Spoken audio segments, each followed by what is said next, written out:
नमस्कार। आकाशवाणी से प्रस्तुत है समाचार प्रभात।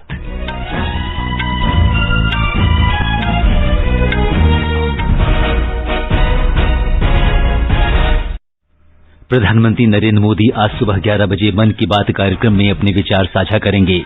किसान संगठनों ने मंगलवार को सरकार से अगले दौर की बातचीत का प्रस्ताव दिया। केंद्रीय माध्यमिक शिक्षा बोर्ड की परीक्षाओं की तिथियों की घोषणा इस महीने की 31 तारीख को। जम्मू कश्मीर के शोपियां जिले में सुरक्षा बलों के साथ मुठभेड़ में 2 आतंकवादी ढेर।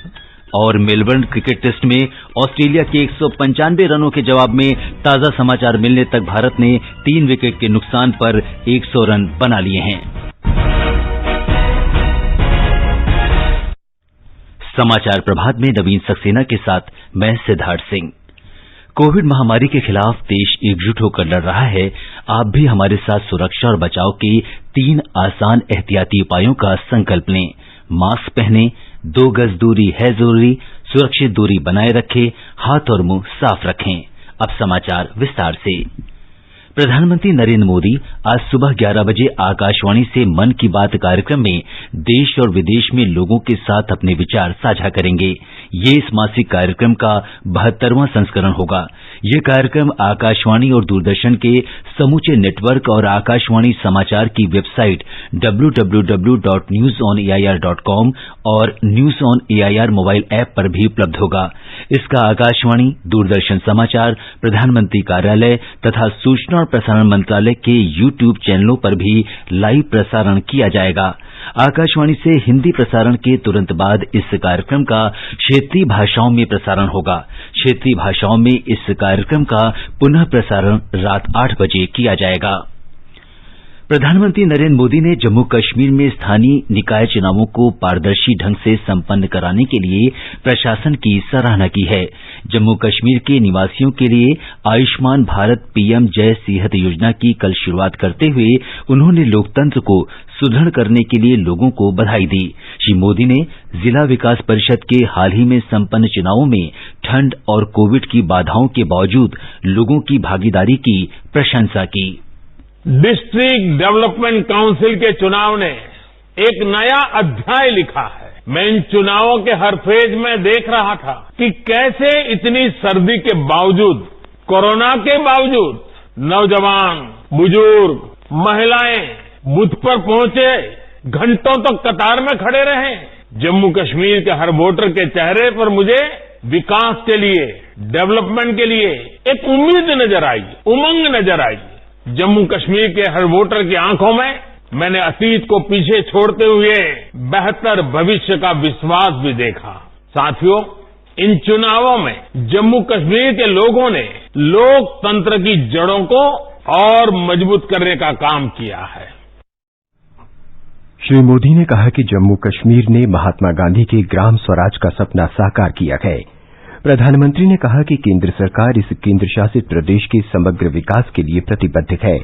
प्रधानमंत्री ने कहा कि आयुष्मान भारत सेहत योजना के अंतर्गत उपचार जम्मू और कश्मीर में सरकारी और निजी अस्पतालों तक ही सीमित नहीं होगा, बल्कि देश भर में किसी भी अस्पताल में उपचार कराने का अवसर भी मिलेगा।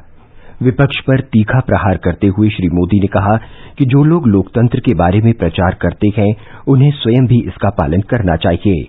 पुद्दुचेरी का हवाला देते हुए उन्होंने कहा कि उच्चतम न्यायालय के आदेश के बावजूद वहां की सत्ताधारी कांग्रेस सरकार स्थानीय निकाय चुनाव नहीं करा रही है। ये जम्मू कश्मीर देखिए, यूटी बनने के इतने कम समय में उन्होंने त्रिस्तरीय पंचायती राज व्यवस्था को स्वीकार करके काम आगे बढ़ाया। लेकिन दूसरी ओर विडंबना देखिए, पुडुचेरी में सुप्रीम कोर्ट के आदेश के बावजूद पंचायत और म्युनिसिपल इलेक्शन नहीं हो रहे हैं। और जो मुझे यहां रोज लोकतंत्र के पाठ पढ़ाते हैं ना, उनकी पार्टी वहां राज कर रही है। सुप्रीम कोर्ट ने 2018 में ये आदेश दिया था, लेकिन वहां जो सरकार है जिसका लोकतंत्र पे जरती पर भरोसा नहीं है, इस मामले को लगातार टाल रही है। प्रधानमंत्री ने कहा कि जम्मू कश्मीर में उज्ज्वला योजना के तहत कोविड महामारी के दौरान लगभग 18 लाख सिलेंडर रिफिल किए गए। उन्होंने बताया कि स्वच्छ भारत अभियान के अंतर्गत केंद्र शासित प्रदेश में 10 लाख से अधिक शौचालय बनाए गए हैं। प्रधानमंत्री ने कहा कि संपर्क व्यवस्था सुदृढ़ होने से राज्य की तकदीर और तस्वीर दोनों बदल जाती हैं। प्राइम मिनिस्टर्स डेवलपमेंट पैकेज के तहत चल रहे प्रोजेक्ट भी अब काम बहुत तेजी से हो रहा है। खास तौर पर कनेक्टिविटी से जुड़े प्रोजेक्ट से राज्य की तस्वीर और तकदीर दोनों बदलने वाली है। मैंने चिनाब पर बन रहे बेहतरीन रेलवे ब्रिज की तस्वीरें देखी हैं। उन तस्वीरों को देखकर किस नागरिक का माथा गर्व से ऊंचा नहीं होगा। रेलवे का पूरा जोर है कि अगले 2-3 साल में बेली रेलवे से कनेक्ट हो जाए। जम्मू और श्रीनगर में लाइट से रेल ट्रांजिट मेट्रो को लेकर भी बात आगे बढ़ रही है। बनिहाल टनल को भी अगले साल तक पूरा करने की कोशिश की जा रही है। जम्मू में जो सेमी रिंग रोड का काम चल रहा है उसे भी जल्द से जल्द पूरा करने में सरकार जुटी हुई है। साथियों, कनेक्टिविटी जब बेहतर होती है तो इससे टूरिज्म और इंडस्ट्री दोनों को बल मिलता है। श्री मोदी ने कहा कि पूर्ववर्ती सरकारों की उपेक्षा के कारण सीमावर्ती क्षेत्रों का विकास नहीं हो सका। हमारे देश में जिन लोगों ने दशकों तक शासन किया, उनकी एक बहुत बड़ी भूल ये भी रही है कि उन्होंने देश के सीमावर्ती यानी सीमा के पास के इलाकों के विकास को पूरी तरह नजरअंदाज किया। उनकी सरकारों ने जम्मू कश्मीर को या नॉर्थ ईस्ट हो, इन क्षेत्रों को पिछड़ेपन में रहने के लिए मजबूर कर दिया। जीवन की बुनियादी जरूरतें, एक सम्मानजनक जीवन की जरूरत है, विकास की जरूरत है, यहाँ के सामान्य मानवीय तक उतनी पहुंची ही नहीं जितनी पहुंचनी चाहिए। ऐसी नकारात्मक सोच की हमारे देश में कोई जगह नहीं, न सीमा के पास न सीमा से दूर। हमारी सरकार की प्रतिबद्धता है कि देश का कोई भी क्षेत्र विकास की धारा में अब और वंचित नहीं रहेगा। श्री मोदी ने कहा कि जम्मू कश्मीर के नागरिकों को आरक्षण की सुविधा मिली है। उन्हें जंगल की जमीन के उपयोग का कानूनी अधिकार मिला है। इस अवसर पर गृहमंत्री अमित शाह ने योजना की शुरुआत को क्रांतिकारी पहल बताया। जम्मू कश्मीर के उपराज्यपाल मनोज सिन्हा ने कहा कि योजना से केंद्र शासित प्रदेश के प्रत्येक नागरिक को स्वास्थ्य सुविधा मिलेगी। प्रधानमंत्री नरेंद्र मोदी वीडियो कॉन्फ्रेंस के माध्यम से कल महाराष्ट्र में संगोला से और पश्चिम बंगाल में शालीमार तक 100वीं किसान रेल को झंडी दिखाकर रवाना करेंगे। मार्ग में गाड़ी रुकने पर इन वस्तुओं के उतारने और लादने की अनुमति रहेगी और खेप के आकार पर कोई सीमा नहीं रहेगी। भारत सरकार ने फलों और सब्जियों के परिवहन पर 50% की सब्सिडी दी है। हमारे संवाददाता ने बताया है कि पहली किसान रेल इस वर्ष 7 अगस्त को देवलाली से दानापुर के लिए शुरू की गई थी, जिसे बाद में मुजफ्फरपुर तक बढ़ा दिया गया था। किसानों से अच्छे परिणाम मिलने के बाद इस रेलगाड़ी को साप्ताहिक से सप्ताह में 3 दिन के लिए बढ़ा दिया गया था। किसान रेल देश में कृषि उत्पादों के त्वरित परिवहन के लिए अधिक महत्वपूर्ण सिद्ध हुई है। किसान रेल जल्दी खराब होने वाले कृषि उत्पादों को एक स्थान से दूसरे स्थान तक लाने ले जाने की निर्बाध आपूर्ति श्रृंखला सुनिश्चित करती है। प्रधानमंत्री नरेंद्र मोदी कल वीडियो कॉन्फ्रेंस के माध्यम से दिल्ली मेट्रो की मैजेंटा लाइन पर देश की पहली चालक रहित मेट्रो ट्रेन का उद्घाटन करेंगे। इस नई पहल से सुविधापूर्ण यात्रा और गतिशीलता में वृद्धि के नए युग की शुरुआत होगी। चालक रहित मेट्रो ट्रेन पूरी तरह स्वचालित होगी, जिससे मानवीय भूल की संभावना समाप्त हो जाएगी। मैजेंटा लाइन पर जनकपुरी पश्चिम से बोटेनिकल गार्डन के बीच इस चालक रहित मेट्रो चलने के बाद अगले वर्ष के मध्य तक पिंक लाइन पर भी इसी प्रकार की मेट्रो ट्रेन चलाए जाने की संभावना है।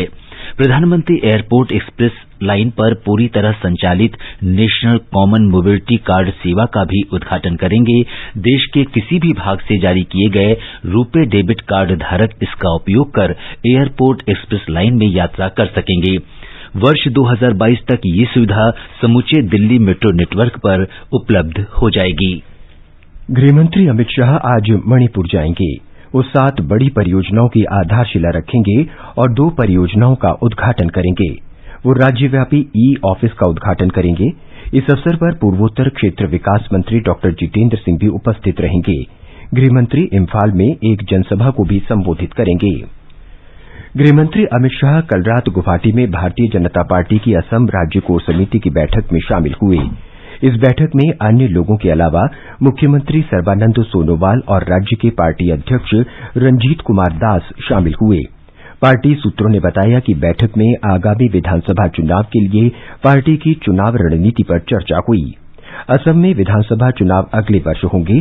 श्री शाह ने बैठक में विभिन्न विकास परियोजनाओं को लागू करने पर भी विचार विमर्श किया। इस बीच कांग्रेस के पूर्व मंत्री अजंता नियोग और वर्तमान विधायक राजदीप गोयला ने कल शाम गुवाहाटी में श्री शाह से मुलाकात की। दोनों नेता भारतीय जनता पार्टी में शामिल होंगे। इससे पहले गृहमंत्री अमित शाह ने कहा कि केंद्र सरकार पूर्वोत्तर क्षेत्र में सर्वांगीण विकास और स्थायी शांति के लिए प्रतिबद्ध है। उन्होंने गुवाहाटी के अमिंग गांव में विभिन्न विकास परियोजनाओं की आधारशिला रखी। श्री शाह ने कहा कि प्रधानमंत्री नरेंद्र मोदी के नेतृत्व वाली एनडीए सरकार ने हमेशा अपने शासन के दौरान पूर्वोत्तर क्षेत्र पर विशेष ध्यान दिया है। जो विकास की एक यात्रा मोदी जी के नेतृत्व में और यहाँ सर्वानंद और हेमंत विश्व शर्मा की जोड़ी ने आगे चलाई है, इसका एक महत्वपूर्ण पड़ाव है। न केवल विकास, पूरे आसाम को एक करने के लिए, पूरे आसाम की जनता को जोड़ने के लिए, आसाम को भारत के साथ जोड़ने के लिए और आसाम को विश्व के अंदर गुरु शंकर देव के संदेश को पहुंचाने के लिए एक बहुत बड़ा कार्यक्रम अब यहाँ हो रहा है। श्री शाह ने कहा कि पूर्वोत्तर के कई अलगाववादी गुटों ने युवाओं को हथियार उठाने के लिए बाध्य किया, लेकिन केंद्र सरकार ने सुनिश्चित किया है कि ये गुट मुख्यधारा में शामिल हो। गृहमंत्री ने आरोप लगाया कि पहले की कांग्रेस सरकारों ने पूर्वोत्तर के युवाओं को उग्रवाद के रास्ते से वापस लाने के लिए कुछ नहीं किया। गृहमंत्री ने कहा कि मोदी सरकार ने इस क्षेत्र में सामान्य स्थिति बहाल की। उन्होंने शांति और स्थिरता सुनिश्चित करने के प्रयासों के अंतर्गत भारत बांग्लादेश भूमि सीमा समझौते मणिपुर में नाकाबंदी समाप्त करने और हाल ही में संपन्न बोडोलैंड क्षेत्रीय परिषद चुनावों का उल्लेख किया। गृहमंत्री ने कहा कि मुख्यमंत्री सर्बानंद सोनोवाल और वित्त मंत्री हेमंत बिस्व शर्मा के नेतृत्व में असम ने शांति और विकास की यात्रा शुरू की है। वे मुख्य अतिथि के रूप में सुपर स्पेशलिटी अस्पताल और 9 विधि कॉलेजों के शिलान्यास समारोह में सम्मिलित हुए। गृहमंत्री ने नए कृषि कानूनों के विरुद्ध आंदोलन कर रहे किसानों से बातचीत के माध्यम से मुद्दों को सुलझाने का भी आग्रह किया। कुछ लोग कृषि सुधारों के लिए बड़ा आंदोलन कर रहे हैं। मैं सभी को आज के मौके पर अपील करना चाहता हूं कि आप मेन स्ट्रीम के अंदर आइए, सरकार के साथ चर्चा करिए और सरकार के साथ चर्चा कर समस्या का समाधान ढूंढिए। आगे बढ़ने से पहले एक नजर मुख्य समाचारों पर। प्रधानमंत्री नरेंद्र मोदी आज सुबह 11 बजे मन की बात कार्यक्रम में अपने विचार साझा करेंगे। किसान संगठनों ने मंगलवार को सरकार से अगले दौर की बातचीत का प्रस्ताव दिया। केंद्रीय माध्यमिक शिक्षा बोर्ड की परीक्षाओं की तिथियों की घोषणा इस महीने की 31 तारीख को। जम्मू कश्मीर के शोपियां जिले में सुरक्षा बलों के साथ मुठभेड़ में 2 आतंकवादी ढेर और मेलबर्न में क्रिकेट टेस्ट में ऑस्ट्रेलिया के 195 रनों के जवाब में ताजा समाचार मिलने तक भारत ने 3 विकेट के नुकसान पर 112 रन बना लिए हैं। चलो मिलकर एक शुरुआत करें, चलो एक फैसला आज करें, मास्क नहीं तो टोकेंगे, कोरोना को रोकेंगे, चलो एक इरादा करते हैं, चलो कुछ वादा करते हैं, मास्क नहीं तो टोकेंगे, कोरोना को रोकेंगे। ये समाचार आकाशवाणी से प्रसारित किए जा रहे हैं। अरे रोहित, किन पेपरों में उलझा है यार? भाई, आयकर विभाग से इतने विवाद चल रहे हैं कि परेशान हो गया हूँ। तो अब मौका है तेरे पास विवाद को विश्वास में बदलने का। मतलब ये कि तेरे जैसे ही आयकर विभाग से विवादित मामलों के पूरी तरह निपटान के लिए केंद्र सरकार ने विवाद से विश्वास योजना 2020 शुरू की है। भारत सरकार की विवाद से विश्वास योजना 2020 के अंतर्गत विवादित कर मामले, विवादित पेनल्टी, विवादित ब्याज शुल्क या टीडीएस जैसे आयकर विभाग के साथ चल रहे विवाद को एक बार में निपटाया जा सकता है। याद रहे, इन विवादों को निपटाने के लिए फॉर्म भरने की अंतिम तिथि 31 दिसंबर 2020 है। यार, तूने तो मेरी टेंशन ही खत्म कर दी। लेकिन 31 मार्च 2021 तक ही तुम बिना अतिरिक्त राशि के भुगतान कर सकते हो। ज्यादा जानकारी के लिए www.incometaxindia.gov.in पर लॉग ऑन करें। प्रत्येक आयकर दाता एक राष्ट्र निर्माता। खुजली झटपट दूर करे, वही नाम वही काम, कुछ भी नहीं बदला। चर्म रोगों का दुश्मन लालिम लोशन।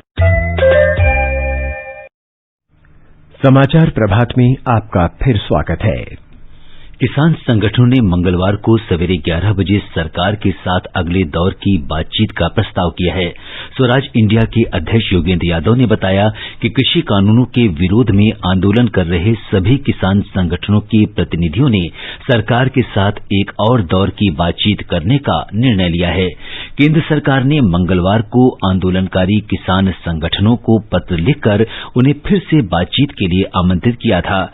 कृषि मंत्रालय में संयुक्त सचिव विवेक अग्रवाल ने किसानों के सभी मुद्दों पर बातचीत करने और उनका समाधान निकालने के लिए सरकार की प्रतिबद्धता दोहराई थी।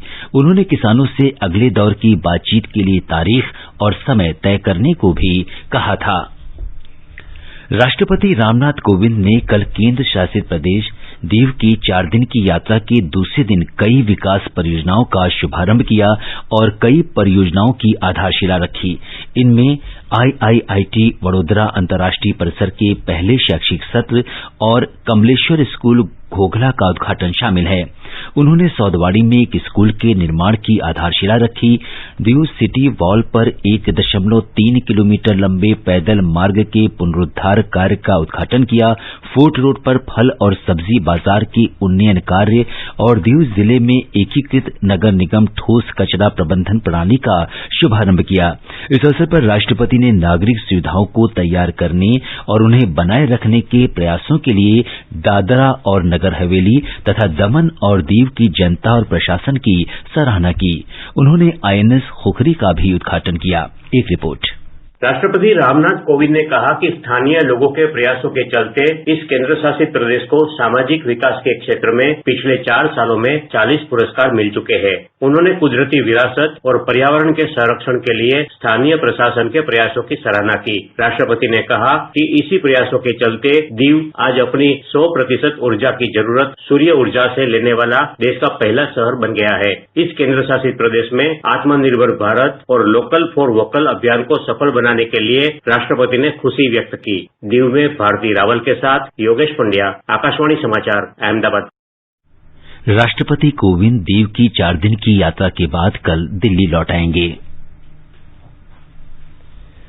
केंद्रीय माध्यमिक शिक्षा बोर्ड की 2021 के लिए परीक्षाओं की तारीख इस महीने की 31 तारीख को घोषित की जाएगी। शिक्षा मंत्री रमेश पोखरियाल निशंक ने एक ट्वीट कर कहा कि वो 31 दिसंबर को बोर्ड परीक्षाओं की तारीख घोषित करेंगे। सीबीएसई प्रतिवर्ष फरवरी और मार्च के महीने में बोर्ड परीक्षाएं आयोजित करता है तथा नवंबर में परीक्षा कार्यक्रम की घोषणा करता है। हालांकि इस वर्ष कोविड महामारी के कारण बोर्ड परीक्षाओं के कार्यक्रम में देरी की गई है। श्री पोखरियाल ने हाल ही में बताया था कि सीबीएसई बोर्ड परीक्षाएं फरवरी के बाद ऑफलाइन तरीके से आयोजित की जाएंगी। जम्मू कश्मीर में शोपियां के कानीगाम इलाके में सुरक्षा बलों के साथ मुठभेड़ में 2 आतंकवादी मारे गए। पुलिस महानिदेशक दिलबाग सिंह ने बताया कि मारे गए आतंकवादी आतंकी गुट अल बद्र से जुड़े थे। ये आतंकवादी इस वर्ष जुलाई-अगस्त में इस गुट में शामिल हुए थे। सुरक्षा बलों को विशेष जानकारी मिलने के बाद इस इलाके की तलाशी के दौरान मुठभेड़ शुरू हुई थी। सरकार ने कहा है कि भारत में कोविड से स्वस्थ होने वालों की संख्या दुनिया में सबसे अधिक है। स्वास्थ्य मंत्रालय ने बताया है कि देश में कोविड से स्वस्थ होने वालों की संख्या लगभग 97.5 लाख हो गई है। स्वस्थ होने वालों की दर बढ़कर 95.78% हो गई है। इस समय लगभग 2,81,000 लोगों का उपचार चल रहा है। ये संख्या कुल संक्रमितों का 2.77% है। पिछले 13 दिनों से प्रतिदिन संक्रमण के 30,000 से कम मामले सामने आ रहे हैं। दिल्ली में कल 655 नए रोगियों में कोरोना वायरस संक्रमण की पुष्टि होने के बाद संक्रमितों की कुल संख्या 6,22,000 से अधिक हो गई। दिल्ली सरकार ने कहा कि अब तक कोरोना वायरस से संक्रमित 6,04,000 से अधिक लोग उपचार के बाद स्वस्थ हुए हैं। कल 988 रोगी उपचार के बाद स्वस्थ हुए और 23 रोगियों की मौत होने के बाद मृतकों की कुल संख्या 10,437 हो गई है। वर्तमान में राष्ट्रीय राजधानी में कोरोना वायरस से संक्रमितों की संख्या 6,911 रह गई है। महाराष्ट्र में कल 2,854 नए मरीजों में कोविड संक्रमण की पुष्टि होने के बाद संक्रमितों की कुल संख्या 19,16,236 हो गई। राज्य स्वास्थ्य विभाग के अनुसार कल 60 मरीजों की मौत होने के बाद मृतकों की कुल संख्या 49,189 हो गई। राज्य में मृत्यु दर 2.57% है। वहीं दूसरी ओर स्वास्थ्य विभाग के आंकड़ों से पता चला है कि कल 1526 मरीजों को स्वस्थ होने के बाद अस्पताल से छुट्टी दे दी गई। अब तक 18,07,824 मरीज स्वस्थ हुए हैं। कल तक कोविड-19 के एकत्र किए गए 1,24,51,919 नमूनों में से 19,16,236 लोगों में संक्रमण की पुष्टि हुई। वर्तमान में 4,64,121 मरीज घरों में क्वारंटीन हैं और 3,704 मरीज संस्थागत क्वारंटीन हैं। स्वास्थ्य विभाग ने बताया कि ब्रिटेन में नए कोरोना वायरस का जीन सामने आने से 25 नवंबर के बाद ब्रिटेन से महाराष्ट्र आए यात्रियों का सर्वे किया जा रहा है। यूरोप में कोविड के नए रूप से कई लोगों के संक्रमित होने का पता चला है। स्पेन में इस अधिक संक्रामक कोरोना वायरस की 4 लोगों में पुष्टि हुई है। कोविड के नए रूप का हाल में ब्रिटेन में पता चला था। मैड्रिड के उप स्वास्थ्य प्रमुख एंटोनियो जापातेरो ने बताया है कि ये सभी संक्रमित व्यक्ति मैड्रिड में हैं और ये हाल में ब्रिटेन से आए थे। कोरोना के नए रूप का अन्य देशों पर भी असर पड़ा है। जापान में ब्रिटेन से आए 4 व्यक्तियों में इस नए वायरस की पुष्टि हुई है। इससे पहले डेनमार्क, जर्मनी, इटली, नीदरलैंड और ऑस्ट्रेलिया से भी इस नए वायरस से संक्रमण की खबरें मिली थी। फ्रांस में कोरोना के नए रूप से संक्रमित एक रोगी की पुष्टि होने की खबर मिलने के तुरंत बाद स्पेन से इस नए वायरस के संक्रमण की खबर आई है। ब्रिटेन में पहली बार कोविड-19 के नए रूप का पता चलने के बाद जापान में कल से विदेशियों के प्रवेश पर रोक लगाई जाएगी। जापान में कल कोरोना वायरस के नए रूप का पहला मामला दर्ज हुआ। जापान में पहले ही कोरोना वायरस संक्रमण के प्रतिदिन रिकॉर्ड मामले सामने आ रहे हैं। सभी जापानी नागरिकों को किसी भी ऐसे नए संक्रमण की मौजूदगी वाले देश से आने के 72 घंटों के भीतर कोविड-19 जांच के निगेटिव नतीजे संबंधी दस्तावेज जमा कराना अनिवार्य होगा। इसके अलावा यात्रियों को जापान पहुंचने पर एक और कोविड-19 जांच से गुजरना होगा। जापान में प्रवेश के लिए उन व्यापारियों और छात्रों पर प्रतिबंध नहीं होगा जो थाईलैंड, वियतनाम, दक्षिण कोरिया और ताइवान सहित 10 देशों से लौटे हैं। इन देशों का इस मुद्दे पर जापान के साथ समझौता है। सरकार ने कल से नए वीजा जारी करने के काम को बंद करने का फैसला किया है। जनता दल यूनाइटेड की राष्ट्रीय कार्यकारिणी की बैठक के दूसरे दिन आज केंद्र के 3 नए कानूनों के खिलाफ जारी किसान आंदोलन पर चर्चा होगी और पार्टी अपना रुख स्पष्ट करेगी। पार्टी के महासचिव केसी त्यागी ने बताया कि बिहार विधानसभा चुनाव में पार्टी के प्रदर्शन पर भी चर्चा की जाएगी।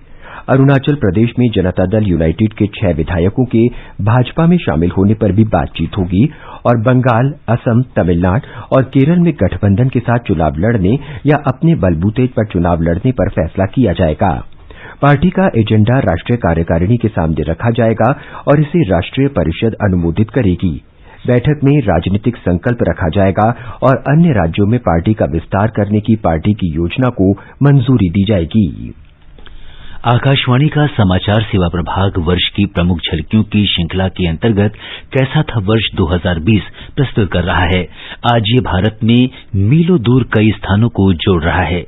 अगले 4 से 5 वर्षों में ढांचागत सुविधाओं पर 110 लाख करोड़ से अधिक रुपए खर्च करने की सरकार की योजना का धरातल पर पता चल रहा है। इसमें से केवल राजमार्गों के विकास के लिए 19 लाख करोड़ से अधिक रुपए आवंटित किए गए हैं। प्रधानमंत्री नरेंद्र मोदी ने इस वर्ष 21 सितंबर को बिहार में 9 राजमार्ग परियोजनाओं का शिलान्यास करते हुए कहा था कि आज राजमार्गों का निर्माण वर्ष 2014 से पहले की तुलना में दोगुनी गति से किया जा रहा है। 2014 से पहले की तुलना में आज हर रोज 2 गुनी से भी तेज गति से हाईवे बनाए जा रहे हैं। हाईवे निर्माण पर होने वाले खर्च में भी 2014 से पहले की तुलना में लगभग 5 गुना बढ़ोतरी की गई है। आने वाले 4-5 सालों में इंफ्रास्ट्रक्चर पर 110 लाख करोड़ रुपए से ज्यादा खर्च करने का लक्ष्य रखा गया है। इसमें से भी 19 लाख करोड़ रुपए से अधिक के प्रोजेक्ट सिर्फ हाईवे से जुड़े। साथियों, रोड और कनेक्टिविटी से जुड़े इंफ्रास्ट्रक्चर को विस्तार देने के इन प्रयासों का बिहार को भी भरपूर लाभ हो रहा है। हमारी संवाददाता ने सड़कों के आधारभूत ढांचे में प्रगति का ब्यौरा प्रस्तुत किया है। वर्तमान में राष्ट्रीय राजमार्गों की कुल लंबाई लगभग 1,34,000 किलोमीटर है और अगले 5 वर्षों में इसमें 60,000 किलोमीटर राजमार्ग जोड़ने का लक्ष्य है। सरकार 2021 में सड़क अवसंरचना और बिजली से चलने वाले वाहनों को बढ़ाने पर ध्यान केंद्रित कर रही है। कैलाश मानसरोवर से जोजिला सुरंग तक सड़क और राजमार्ग पर या तो काम चल रहा है या उसकी शुरुआत की गई है या फिर पूरा कर लिया गया है। इस वर्ष कोरोना वायरस महामारी के दौरान सड़क परिवहन मंत्रालय और NHAI ने इस महामारी की स्थिति में भी अवसर ढूंढ लिया है। जम्मू कश्मीर क्षेत्र में कई सुरंग निर्माण और सड़कों का काम चल रहा है और काजीगुंड और बनिहाल के बीच 8,450 मीटर लंबे ट्विन टनल का काम मार्च तक पूरा कर लिया जाएगा। सरकार अगले 2 वर्षों में 1 लाख करोड़ रुपए लागत से बन रहे दिल्ली मुंबई एक्सप्रेस कॉरिडोर परियोजना को पूरा करने के प्रति आशान्वित है। सरकार हरित ईंधन पर ध्यान केंद्रित करने के साथ साथ 30 से 35% कार्बन उत्सर्जन में कमी लाने के लिए पूरे देश के लगभग 69,000 पेट्रोल पंपों पर कम से कम एक ई-चार्जिंग कियोस्क स्थापित करने की योजना बना रही है। भारतमाला पहल के अंतर्गत 35 लॉजिस्टिक पार्क स्थापित किए गए हैं। भारत की अगले 5 वर्षों में विश्व में सबसे अधिक इलेक्ट्रिक वाहन उत्पादक देश बनने की पूरी क्षमता है। हम इसे प्राप्त करने के प्रयास में पूरी तरह लगे हैं। सौभाग्यकार की रिपोर्ट के साथ समाचार कक्ष से अलका सिंह। मेलबर्न में ऑस्ट्रेलिया के साथ दूसरे क्रिकेट टेस्ट मैच के दूसरे दिन ताजा समाचार मिलने तक भारत ने पहली पारी में 4 विकेट पर 122 रन बना लिए हैं। इससे पहले कल ऑस्ट्रेलिया ने टॉस जीतकर बल्लेबाजी की। भारत ने शानदार गेंदबाजी करते हुए ऑस्ट्रेलिया को पहली पारी में 195 रन पर समेट दिया। अब एक नजर आज के मौसम के पूर्वानुमान पर। राष्ट्रीय राजधानी दिल्ली में हल्की धुंध छाई रहेगी। न्यूनतम तापमान 8 डिग्री सेल्सियस दर्ज किया गया, जबकि अधिकतम तापमान 21 डिग्री सेल्सियस के आसपास रहने के आसार हैं। मुंबई में आसमान मुख्य तौर पर साफ रहेगा। न्यूनतम तापमान 18 डिग्री सेल्सियस रिकॉर्ड किया गया, जबकि अधिकतम 31 डिग्री सेल्सियस रह सकता है। चेन्नई में भी आंशिक रूप से बादल छाए रहेंगे। तापमान 21 से 30 डिग्री सेल्सियस के बीच रहेगा। कोलकाता में सुबह कोहरा छाया रहेगा और दिन में आसमान साफ रहेगा। तापमान 13 डिग्री और 24 डिग्री सेल्सियस के बीच रहने का अनुमान है। ये समाचार हमारी वेबसाइट newsonair.com/hindi पर भी उपलब्ध हैं। हाय मॉम, फिर से शॉपिंग? बाबूजी, आपने इसे बिगाड़ के रखा। लिमिट में करो तो कुछ बुरा नहीं होता है। बिना लिमिट शॉपिंग करेगी आपके कार्ड पे। एड ऑन जो है, मैंने तो कार्ड पे लिमिट सेट कर दिया। अच्छा, इसके फायदे ये हैं कि रिस्क कम हो जाता है और अगर फ्रॉड भी हुआ तो तुरंत बैंक को बोल दीजिए, नुकसान कम। दादू नेक्स्ट टाइम ये pink dress. You are the limit. Limit तो सेट है। RBI कहता है जानकार बनिए, सतर्क रहिए। अधिक जानकारी के लिए 14440 पर मिस्ड कॉल दें। भारतीय रिजर्व बैंक द्वारा जनहित में जारी।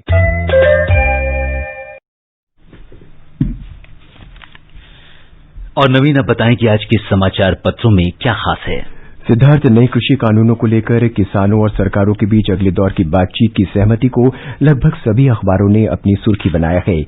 जनसत्ता लिखता है, बातचीत को तैयार किसान, 29 को बैठक का प्रस्ताव। राष्ट्रीय सहारा के शब्द हैं, किसान सशर्त वार्ता को तैयार। हिंदुस्तान ने सहमति शीर्षक से लिखा है, किसान केंद्र से वार्ता के लिए तैयार। प्रधानमंत्री नरेंद्र मोदी के जम्मू कश्मीर के लिए आयुष्मान भारत प्रधानमंत्री जन आरोग्य योजना सेहत के शुभारंभ के अवसर पर दिए गए संबोधन को सभी अखबारों ने अपनी सुर्खी बनाया है। ब्रिटेन में कोरोना वायरस के नया रूप लेने के बाद राष्ट्रीय टास्क फोर्स की बैठक में लिए गए निर्णय को अमर उजाला ने सुर्खी दी है, हर राज्य में 5% नमूनों की होगी जीनोम सीक्वेंसिंग। दैनिक ट्रिब्यून ने ब्रिटेन के सेंटर फॉर इकोनॉमिक और बिजनेस रिसर्च की रिपोर्ट के हवाले से लिखा है, 2025 तक ब्रिटेन को पीछे छोड़कर भारत फिर बनेगा 5वीं बड़ी अर्थव्यवस्था। डिजिटल पेमेंट प्लेटफॉर्म फोन पे के अपने बिजनेस ऐप पर 9 से अधिक स्थानीय भाषाओं में आवाज द्वारा सूचना देने की सुविधा प्रदान करने की घोषणा हिंदुस्तान में है। और अंत में मुख्य समाचार एक बार फिर। प्रधानमंत्री नरेंद्र मोदी आज सुबह 11 बजे मन की बात कार्यक्रम में अपने विचार साझा करेंगे। किसान संगठनों ने मंगलवार को सरकार से अगले दौर की बातचीत का प्रस्ताव दिया। केंद्रीय माध्यमिक शिक्षा बोर्ड की परीक्षाओं की तिथियों की घोषणा इस महीने की 31 तारीख को। जम्मू कश्मीर के शोपियां जिले में सुरक्षा बलों के साथ मुठभेड़ में 2 आतंकवादी ढेर।